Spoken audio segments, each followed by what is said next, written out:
शिवसेनेचा 58वा आणि पक्षफुटीनंतरचा दुसरा वर्धापन दिन आहे। आज दोन्ही गटाकडून जोरदार शक्ती प्रदर्शन सुद्धा करण्यात येईल।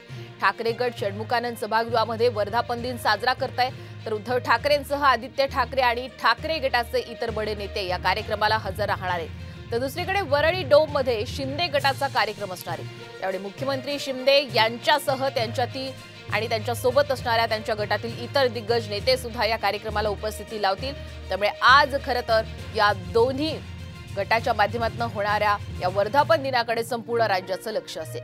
एकीकडे आपण पाहतोय उद्धव ठाकरे आणि त्यांच्या पक्षातील सर्व महत्त्वाचे नेते कार्यकर्ते षण्मुखानंद सभागृहामध्ये वर्धापन दिनाचा हा सोहळा साजरा करतील, तर दुसरीकडे वरळी डोम मध्ये मुख्यमंत्री शिंदे आणि त्यांचे समर्थक कार्यकर्ते महत्त्वाचे नेते वर्धापन दिन सोहळा साजरा करतील। त्यामुळे आवाज कुणाचा याच दोन्ही कार्यक्रमाच्या माध्यमातून संपूर्ण राज्यामध्ये चर्चा आता रंगणार आहे।